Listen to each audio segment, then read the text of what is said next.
Zdi se, da smo v neki vrsti družbe, ki ne podpira pozitivnega ustvarjanja. Which does not often tries to make us happy and thinking on our own. Ki nas ne poskuša narediti srečnih in nas spodbujati, da bi razmišljali svojo glavo. But by the media and all the different sources of information to tell us how to think. Ampak nam preko medijev in vseh različnih virov informacij poskuša povedati, kako naj razmišljamo. Meditation is, at the contrary, a way to promote our own inner qualities and inner way of thinking. Meditacija pa nasprotno način za razvijanje našega lastnega načina razmišljanja in naših notranjih kvalitet. If we want to perceive any changes within ourselves or around ourselves, it is not the point to wait that other people will perform these changes, but for us to take responsibility for them. Če želimo videti spremembe v sebi ali okoli sebe, potem ne gre za to, da čakamo na to, da bodo drugi te spremembe ustvarili okoli nas, ampak da sami začnemo delati, da sami začnemo spremenjati. And this is true for all levels of our life, not just spirituality. In to velja za vse stopnje, vse ravni našega življenja, ne samo za duhovno. If we want more ethical values in our society, if we want more fair trade and fair businesses and so on, it depends at first on how we decide to act. Če želimo več etičnih vrednot, če želimo več pravičnega trgovanja, pa več pravične trgovine, potem je to odvisno od tega, kako mi delamo.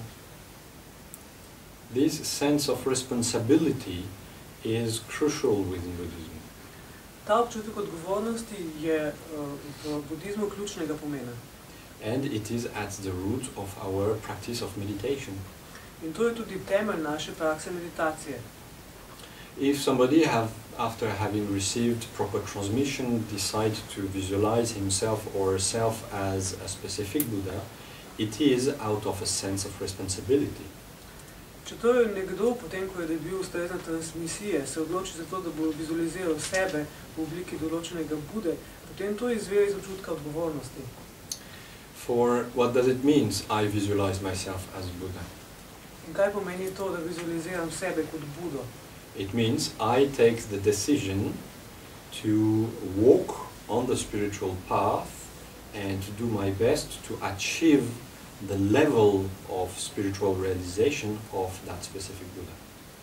To pomeni, da hodim po duhovni poti in da naredim vse, da dosežem nivo spoznanj, duhovnih spoznanj tega določenega Bude. Furthermore, visualization is a technique using all the energies that we already possess. Poleg tega vizualizacija je metoda, ki uporablja vse metode, ki jih že imamo v sebi. Meaning it might not be necessary to simply extinguish some of our emotions or desire, but to transform them. Kar pomeni, da ne bomo enostavno izničili ali ugasnili svojih določenih čustv ali poželenj, ampak jih bomo preobrazili. A little bit like in some martial arts. Malce tako kot v določenih bojnih veščinah. If we try to fight directly an opponent, we might use a lot of our energy and might not succeed. Če se poskušamo neposredno spopasti s svojim nasprotnikom, bomo morda porabili veliko energije in morda ne bomo uspešni. If we fight directly, especially with some type of anger or negative emotions. To pomeni, če se spopademo neposredno, posebej, če je zraven tudi jeza ali kakšno vrsto čustva. If we are peaceful in mind and using the energy of the opponent in order to direct it, divert it, and avoid the heat, we might be much more successful. Če pa uporabljamo energijo nasprotnika, zato da jo odvrnemo ali speljemo drugam, zato da se izognemo udarcu, bomo lahko morda veliko bolj uspešni. In that way, it is possible to use our own emotions, which are energies, for the purpose that we decide. Na tak način lahko uporabimo svoje lastne čustva, ki so tudi energije, na način, za katerega se bomo sami odločili. So whatever negative emotions we might find within our mind, one of the step is to recognize them. Torej, kakršnakoli negativna čustva bomo našli v svojem umu, je prvi korak to, da jih prepoznamo. To face them and understand how they are existing and developing within our mind. Da se z njimi soočimo in da ugotovimo, na kakšen način obstajajo in se razvijajo v našem umu. And to learn how to, through meditation, transform them and use them on the path. In da se naučimo tega, kako jih lahko skozi meditacijo preobrazimo in jih uporabimo na svoji poti. Thus, we have a very strong source of energy supporting our practice, instead of having to fight against it. Imamo torej zelo močen vir energije, ki lahko podpora naši praksi, namesto da bi se borili proti njim. And one of the way to use and transform this energy is visualization. In eden od načinov za uporabo in preobrazbo te energije je vizualizacija. To visualize requires a certain amount of energy, and any energy already existing within our mind can be used for that. Vizualiziranje že zahteva določeno količino energije in katerakoli energija, ki v našem umu obstaja, se lahko za to uporabi. So at any moment of our daily life, we have the possibility to use the tool of meditation. Torej, v kateremkoli trenutku svojega vsakdanjega življenja imamo možnost, da uporabimo orodje meditacije. To meditate, we don't need anything else than our own mind. Za meditiranje ne potrebujemo ničesar drugega kot samo svoj lastni um. You don't need a specific cushion, or a specific incense, or any specific object. Ne potrebujete posebne blazine, ne potrebujete posebnega kadila ali kakršnega koli drugega predmeta. We should always keep in mind that all the ritual objects are also symbol enabling us to remember some specific points of our practice.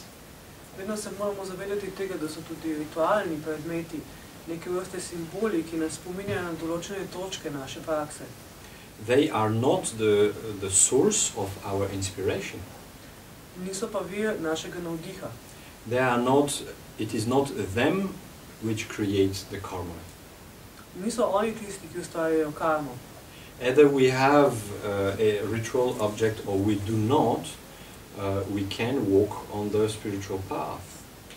Ne glede na to, ali imamo določen ritualni predmet ali ne, lahko hodimo po duhovni poti. Therefore, when we are at work or any other situation of our daily life, we can develop our mind, we can meditate. Zato lahko, ne glede na to, ali smo v službi ali v katerikoli drugi situaciji našega vsakdanjega življenja, lahko razvijamo svoj lahko meditiramo. Let's remind ourselves also that one of the main goals of meditation is to be able to place our minds where we want and for the time that we want. Spomnimo se, da je eden od ciljev naše meditacije to, da lahko svoj postavimo tja, kjer ga hočemo in kadar hočemo. Which is not the case usually in our daily life. Kar običajno ni tako v našem vsakdanjem življenju. Our difficulty is solving some problem, concentrating on some project or idea, studying, remembering or memorizing. These problems are coming from our lack of control of the mind. Naše težave pri reševanju vprašanj, pri reševanju problemov, pri študiranju, pri pomnjenju izvirajo iz pomankanja obvladovanja uma. A big part of our tiredness at the end of the day is not necessarily connected with the physical activity that we have, but also very much on the spin of our mind. Velik del utrujenosti, ki občutimo ob koncu dneva, ni povezan s fizičnimi aktivnostmi, ki smo jih počeli, ampak je v bistvu povezan z vrtenjem našega uma. The more we think in a chaotic way, without order, jumping from a thought to another, and the less we can, of course, focus on specific project, and the more we get tired.